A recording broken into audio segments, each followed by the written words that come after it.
Familia Rocafiel, sean bienvenidos nuevamente a esta semana de estudio. Continuaremos estudiando lo que es Romanos. Ahora nos toca continuar con el capítulo 7 de Romanos. Para comenzar, por favor, oremos y pónganse cómodos ante todo. Padre Celestial, gracias por este día. Gracias por poder compartir este tiempo con los hermanos en sus casas o donde estén, Padre Celestial. Bendíceles, Señor. Ábrele su corazón y su mente y ayúdame, Padre. Úsame ante todo en este tiempo para poder transmitir tu palabra, Señor. Te dejo todo esto, te dejo en tus manos, Padre Celestial, en nombre de Jesús. Amén. Bueno, este capítulo 7 de Romanos lo hemos titulado el nombre de Libertad de la Ley y mi miseria. Para comenzar en este capítulo podrán entender. Les voy a poner esta imagen primeramente, este pequeño meme, que muchos de ustedes se acordarán de cuando ustedes veían en la infancia lo que es Tom y Jerry. Si lo ven, en esta parte, es algo como que, ¿qué le pasó a Tom? ¿Por qué se está autodisparando?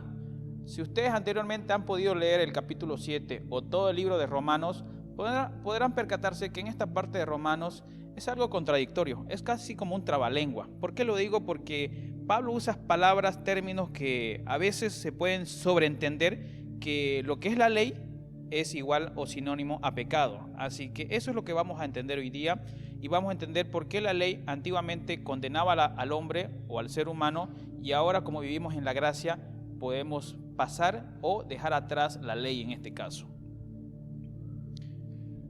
Para poder entender mejor este capítulo, he puesto algunas palabras claves que me gustaría que aprendamos primeramente el significado para mejor entender este capítulo. Son 3 palabras que en este caso. La primera es ley, analogía y enseñorear. La primera palabra, ley. Su significado es regla o norma establecida por una autoridad superior para regular, de acuerdo con la justicia, algún aspecto de las relaciones sociales. O sea, es una norma que regula las relaciones sociales, en pocas palabras. Analogía. Relación de semejanza entre cosas distintas. Enseñorear. Esta palabra, por favor, tomémoslo en cuenta. Es una de las primeras palabras que vamos a encontrar en Romanos 7.1, que es la clave de entender todo el capítulo en realidad. Enseñorear. Hacerse señor, dueño de una cosa o dominarla en este caso. Como dato curioso, Pablo menciona en este capítulo 23 veces la palabra ley. Y es algo que cuando estudiamos un libro, en especial un capítulo o lo que es la Biblia, hay que tomar en cuenta cuando el personaje o el autor menciona más de 10 veces, pongámosle un número en este caso, en la misma palabra. En este caso el autor quiere dar a conocer algo y es muy importante entender esta parte. Por eso es que le digo, como dato curioso, Pablo menciona la palabra ley por 23 veces en este caso. Para entender un poquito mejor este capítulo, todos los 25 versículos de este capítulo lo hemos dividido en 3 partes. La primera parte le puse el nombre de como hijos de Dios deberíamos estar libres de la ley. La segunda parte, la ley de Dios revela el pecado tanto a creyentes como a incrédulos. La última parte lo hemos dividido entre la frustración de un hijo de Dios. Comencemos con la primera parte. La primera parte comienza desde el versículo 1 al versículo 6. Comencemos leyéndolo todo lo que es versión Reina Valera y después vamos a cambiar otra versión en este caso. Romanos 7.1. ¿Acaso ignoráis? Pues hablo con los que conocen la ley, que la ley se enseñorea de los hombres entre tanto que éste vive. Aquí está la primera palabra que le dije, enseñorear. Después le vamos a otra vez el significado, lo voy a repetir. Sigamos leyendo. Porque la mujer casada está sujeto por ley al marido mientras éste vive. Pero si el marido muere, ella queda libre de la ley del marido. Así que si en vida del marido se uniere a otro varón, se llamará adúltera. Pero si su marido muriere, es libre de esa ley. De tal manera que si uniere a otro marido, no será adúltera. Así también vosotros, hermanos míos, habéis muerto a la ley mediante el cuerpo de Cristo, para que seáis de otro, del que resucitó de los muertos, a fin de que llevemos frutos para Dios. Porque mientras estábamos en la carne, las pasiones pecaminosas que eran para la ley obraban en nuestros miembros, llevando frutos de muerte.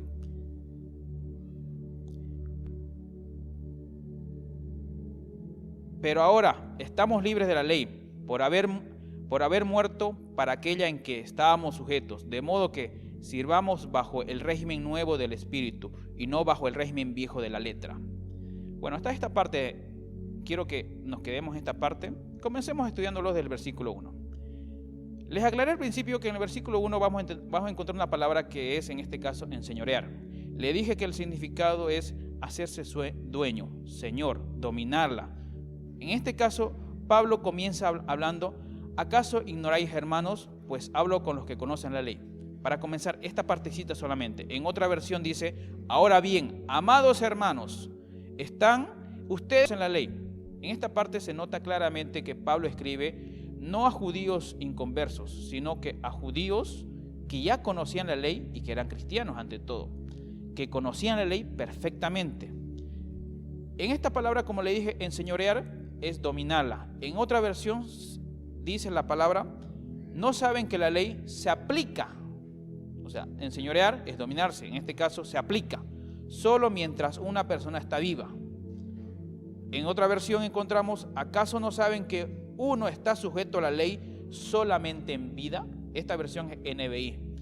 Aquí Pablo aclara a las personas que ya conocían la ley, obviamente, que la ley, en este caso la ley de Moisés, la ley que Dios nuestro Padre le entregó a Moisés y Moisés entregó a los judíos, que esta ley dominaba al hombre solamente en vida.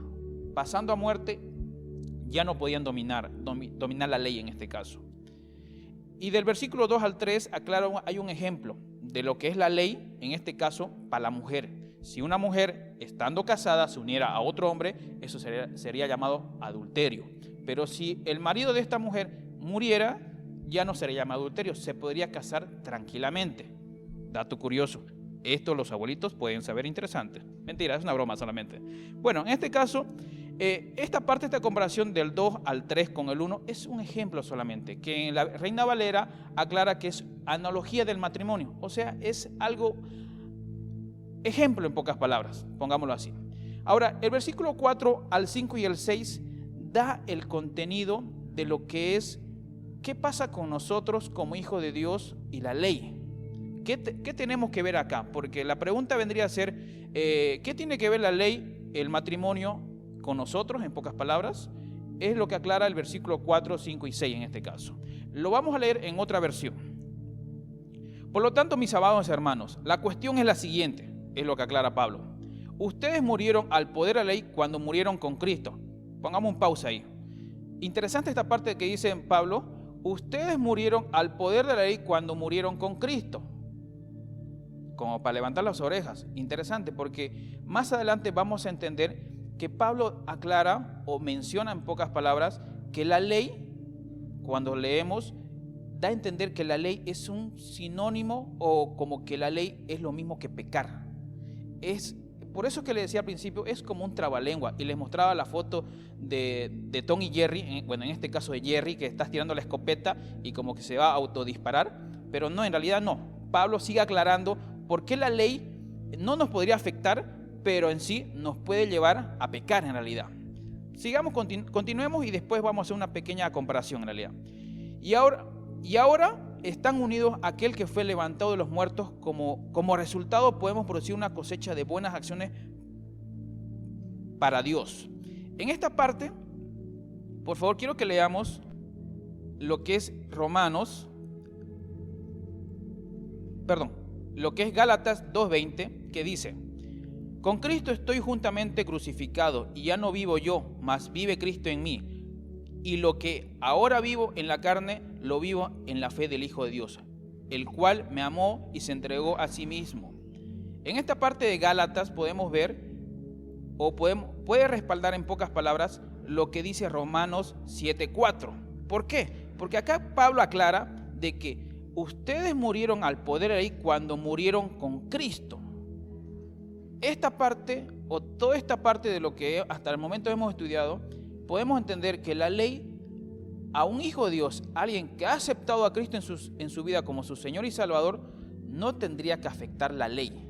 ¿Por qué? Porque la persona que aceptó ha muerto en la cruz juntamente con Cristo. Lo mismo que dice Gálatas 2:20, que en este caso dice, con Cristo estoy juntamente crucificado. Ya no vivo yo, mas vive Cristo en mí. Lo que ahora vivo en la carne, no lo vivo en la fe del Hijo de Dios, el cual me amó y se entregó a sí mismo por mí. Y ahora, la pregunta es, ¿para qué? ¿Por qué muerto? Lo hemos leído hace unos segundos que dice, para producir una cosecha de buenas acciones para Dios. En la Reina Valera dice, para llevar frutos a Dios. Continuando con el 5 y el 6, en la NTV dice, cuando vivimos controlados por nuestra vieja naturaleza, los deseos pecaminosos actuaban dentro de nosotros y la ley despertaba esos malos deseos que producía una cosecha de acciones pecaminosas, las cuales nos llevaba a la muerte. Esta parte aquí que yo le decía que como que Pablo, ¿qué cosa? Que la ley me llevaba con la naturaleza, es lo que yo les comentaba hace rato. Y en el versículo 6, ahora fuimos liberados de la ley, porque mientras a ella yo estaba preso por su poder. Antiguamente, antes de que Cristo venga y muriera por nosotros, todos los judíos tenían que cumplir la ley para ser salvos.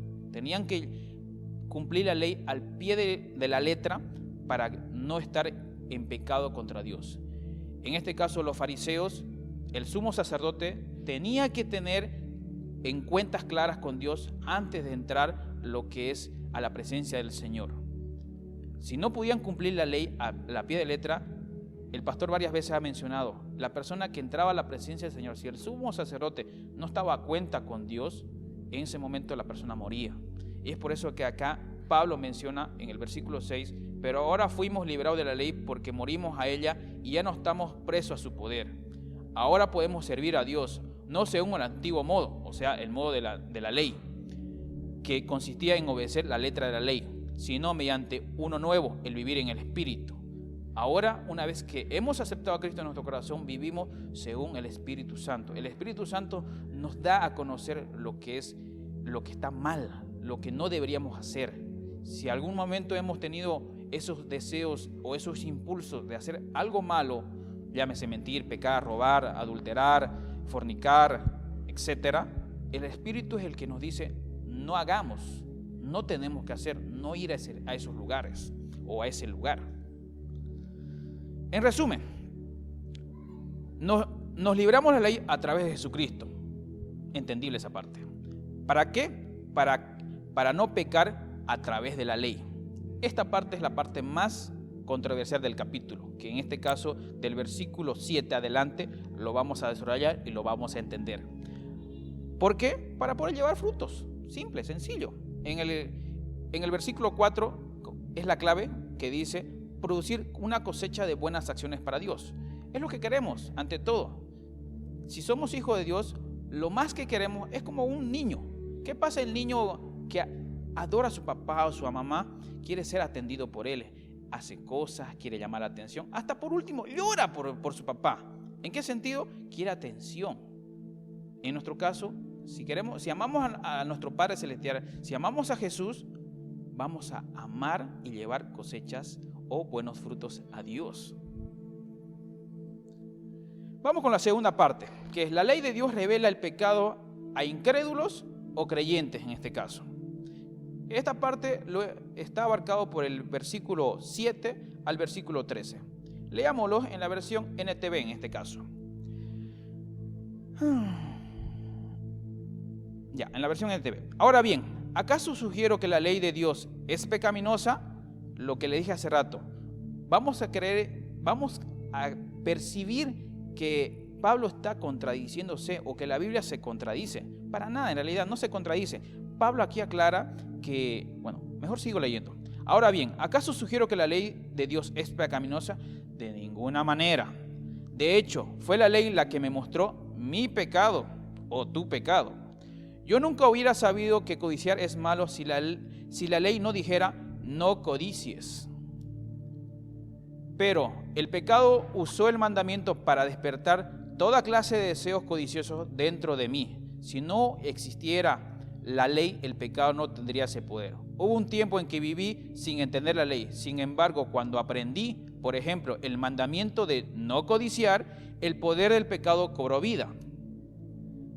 Y yo morí. Entonces me di cuenta de que los mandatos de la ley, que supuestamente traían vida, trajeron en cambio muerte espiritual. El pecado se aprovechó de esos mandatos y me engañó, usó los mandatos para matarme. Sin embargo, la ley en sí misma es santa y sus mandatos son santos, rectos y buenos. Pero, ¿cómo puede ser? ¿Acaso la ley, que es buena, provocó mi muerte? Por supuesto que no. El pecado usó lo que era bueno a fin de lograr mi condena de muerte. Por eso podemos ver qué terrible es el pecado. Se vale de los buenos mandatos de Dios para lograr sus propios fines malvados. Interesante esta parte. Pablo comienza aclarando, ¿la ley es mala? ¿Es pecaminosa? Por supuesto que no.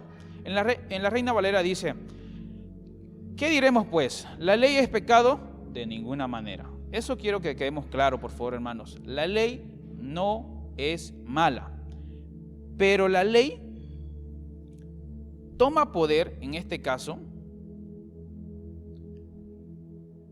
el pecado usando los mandamientos, despierta ese deseo de ser contradictorio contra la ley.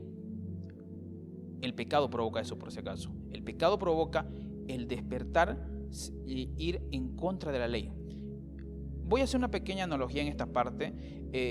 Es como cuando si has visto a tu hijo, a tu sobrino, a tu nieto o a un niño en este caso, si eres profesor o en este caso si has visto a niños, cuando le has dicho, no vayas por allá, no toques, no me toques o ven para acá, no vuelvas a hacer eso, el niño, o te hace caso por ese momento tal vez, o no te va a hacer caso y va a hacer todo lo contrario. ¿Por qué lo digo? Porque en esta parte me recuerdo cuando una vez a mi hijo lo tratamos, que no hagas eso, no toques eso. Y lo más llamativo de esta parte de mi vida con mi hijo fue que mi hijo me miraba ojo a ojo juntamente con mi esposa, así con una cara no quise hacer, pero su mano era todo lo contrario. Estaba en otro lado. Él me miraba y su mano era así. Podría ser chistoso, pero seguramente lo has vivido con tu hijo o con el niño que has visto en este caso.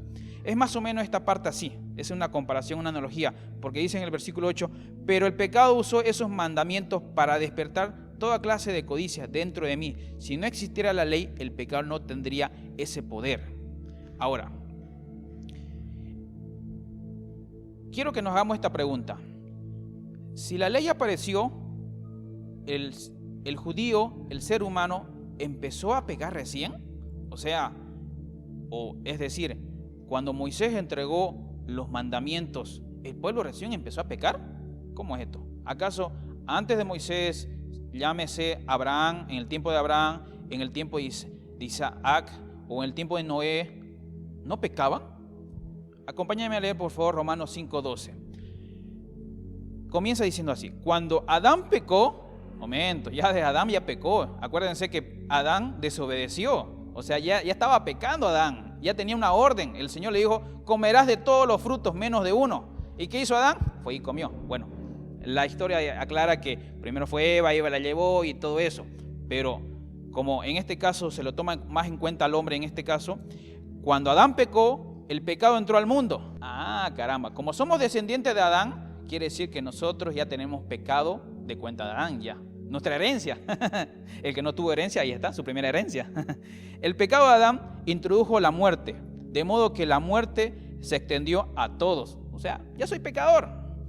Por todos pecaron. El 13. Es cierto, la gente ya pecaba aún antes de que se entregara la ley. Ah, caramba, miren lo que dice Pablo. Y Romanos 5 ya, anteriormente la pastora Rosario lo explicó en este caso. Leo otra vez del 13. Es cierto, la gente ya pecaba aún antes de que se entregara la ley, pero no se le tomaba en cuenta como pecado porque todavía no existía ninguna ley para violarla. Vuelvo al ejemplo de nuestro hijo, de sus hijos o de un niño.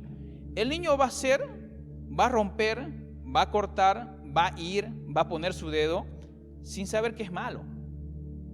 Pero ya cuando nosotros le enseñamos o le dijimos, no hagas, no toques, no vayas para allá, quédate quieto, cuando él desobedece eso, ya es pecado ya está pecando el niño. Peor nosotros, si a nosotros nos dicen, no robes, que eso lo aprendemos obviamente de niño, siendo una persona mayor trabajando en nuestro trabajo o en cualquier otro rubro que tengamos y estamos robando, llámese un boliviano o 10 centavos, ya es pecado. Ya está pecado, estamos pecando en este caso.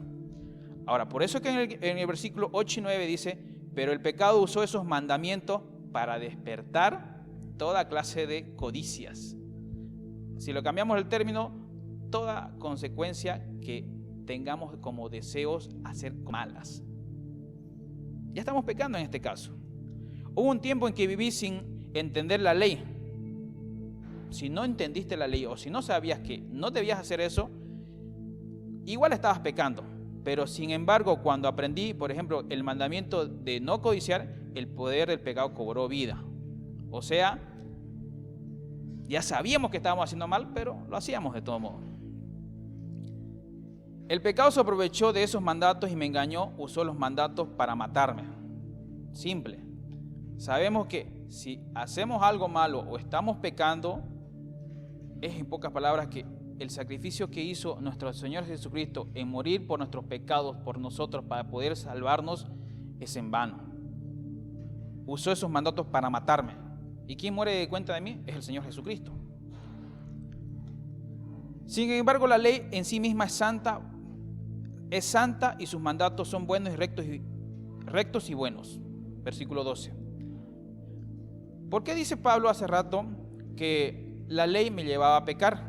Y en el versículo 12 dice, sin embargo, la ley en sí misma es santa y sus mandatos son santos, rectos y buenos.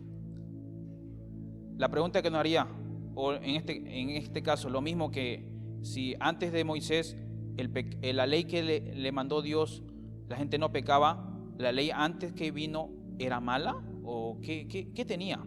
En Salmos 19, 7 al 11 dice, la ley de Jehová es perfecta, que convierte el alma. Los mandamientos de Jehová son rectos, que alegra el corazón. Deseables son más que el oro y dulces más que la miel. El que guarda, hay grandes galardones. La palabra en Salmos es clara. La ley nunca va a ser mala. En este caso, el pecado usó a la ley para despertar esos malos deseos. En Romanos 7, 8. El pecado usa esos mandamientos, usa la ley para despertarnos. Versículo 13. Pero ¿cómo puede ser? ¿Acaso la ley que es buena provocó mi muerte? Por supuesto que no. El pecado usó lo que era bueno a fin de lograr la condena de muerte. En esta parte de acá Pablo aclara que la ley de Dios jamás va a ser mala. Pero lastimosamente el pecado, el enemigo va a usar esa ley para seducirnos y llevarnos a hacer cosas malas. Recuerdo que un pastor dijo, ¿alguna vez han experimentado hacer una cosa mala que ustedes supieran que es malo, llámese pecado, y han tenido esa sensación, ese momento, obviamente, el momento que han pecado, ese momento, decir, ay, qué feo es pecar? Por supuesto que no, estoy seguro que no. Cuando han robado, cuando eran niños, han sentido esa adrenalina, uy, me saqué 10 pesos de mi papá. No, han sentido más bien dicha de haber robado esos 10 pesos. O cuando, levanto la mano en este caso, a las mamás o señoritas que saben cocinar, que no les gusta que una persona vaya y quiera tocar, voy a hacer la probadita, no toques.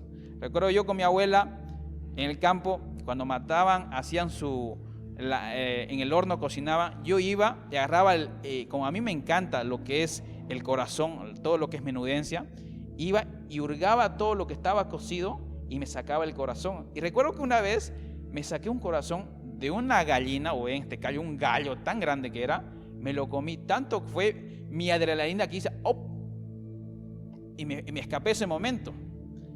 ¿Y qué fue mi alegría? Fue la adrenalina, me lo comí el corazón, pero fue más mi alegría. ¿Debía hacer eso? No, porque a mi mamá, o sea, en este caso de cariño que le decimos abuela, no le gustaba que hagamos eso, porque ella quería que a la hora de la mesa todos compartamos y todos probemos la comida que ella hizo. Pero yo, ¿qué hacía? Iba a escondidas, comía y me escapaba. Y la adrenalina esa me causaba alegría cuando eso estaba mal. El pecado, ese momento va a ser un momento de dicha, va a ser ese momento. Pero a la larga, no. Las consecuencias que tendremos en ese momento no van a ser dicha. Y ustedes ya lo habrán experimentado cuando se han equivocado. En ese momento ustedes, después del día de o del momento de pecar, las consecuencias es ¿por qué lo hice? No debía hacerlo. ¿Por qué no debí tomar esa decisión? En el versículo 14 para adelante, que le titulamos La frustración de un hijo de Dios. En este caso, Pablo se menciona él en el término yo, en la Reina Valera. Pero en este caso quiero que se entiendan ustedes. Y hago esta pequeña analogía. Acuérdense de esa fechoría que han hecho, que si le han contado a sus papás o lo tienen guardadito ahí, acuérdense de esa fechoría, por favor. En esta parte del versículo 14 al 25 aclara el por qué pecamos, el por qué hacemos eso. Leamos, por favor, en la versión NTV. Por lo tanto, el problema no es con la ley, porque la ley es buena y espiritual. Eso ya lo hemos entendido bien desde el versículo 7 al versículo 13. Indiscutible, es buena, pero Pablo agrega algo más acá. Es espiritual, porque la ley es buena y espiritual. El problema está en mí. Ah, caramba, ahí está el detalle. El problema está en mí, no está en la ley. Porque soy demasiado humano, un esclavo del pecado. Aquí en esta parte Pablo aclara, dice el término porque soy demasiado humano. En pocas palabras, es que mi carne me lleva. Versículo 15. Realmente no me entiendo a mí mismo. ¿Por qué quiero hacer lo que es? Porque quiero hacer lo que es correcto, no lo hago.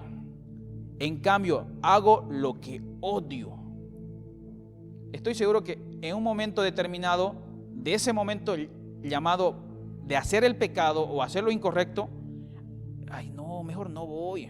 O cuando éramos adolescentes, vamos, animate, vamos, salgámonos del colegio. No, pucha, ¿qué va a decir mi padre? Si nos pilla el director y el profesor me va a acusar.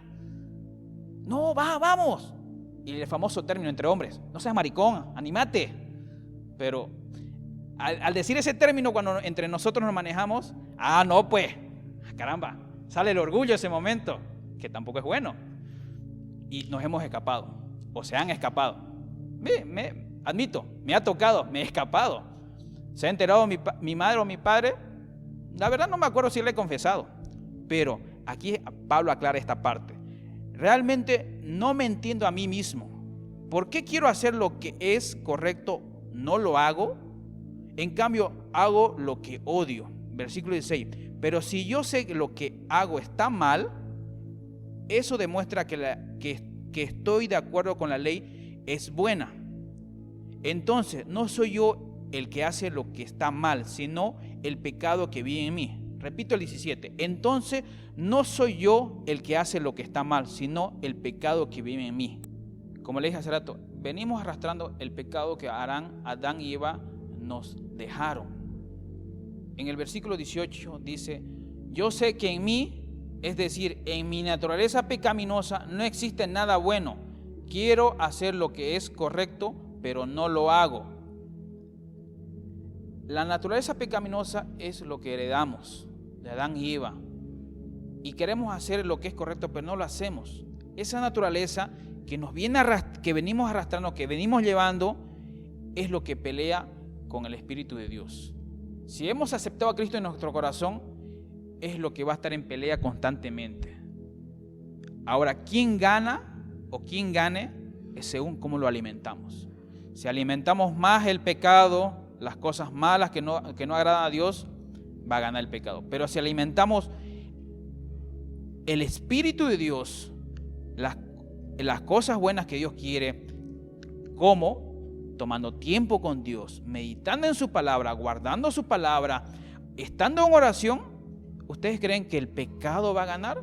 Por supuesto que no, va a ser el Espíritu. Acuérdense que Pablo dijo en el versículo 14, por lo tanto, el problema no es con la ley, porque la ley es buena y espiritual. La ley siempre va a ser buena, espiritual. El versículo 19 dice, quiero hacer lo que es bueno, pero no lo hago. No quiero hacer lo que está mal, pero igual lo hago. Ahora, si hago lo que no quiero hacer, realmente no soy yo el que hace lo que está mal, sino el pecado que vive en mí. He descubierto el siguiente principio de vida, que cuando quiero hacer lo que es correcto, no puedo evitar lo que está mal. Amo la ley de Dios con todo mi corazón. Pablo hasta aquí se declara culpable, se declara pecador, se declara algo que no debería estar en la posición que está, porque admite que es pecador, admite que hay cosas que quiere evitar, pero no lo hace, admite que quiere dejar ese pecado, pero no puede. Pero ante todo, él, en el versículo 22, dice, amo la ley de Dios con todo mi corazón. ¿Cómo puede ser alguien que es pecador, siga amando lo que es de Dios? ¿Por qué? Porque la ley de Dios siempre va a ser buena. En Salmos 19, les dije, Salmos 19, 7 al 11, que la ley de Jehová es perfecta, que convierte el alma. Si, hermano, si el pecar es como el pan de cada día, no sientes remordimiento, hay un problema en ti, hermano. Hay un problema porque la ley de Dios, la palabra del Señor, te va a convertir el alma, te va a cambiar. Sigo en Salmos.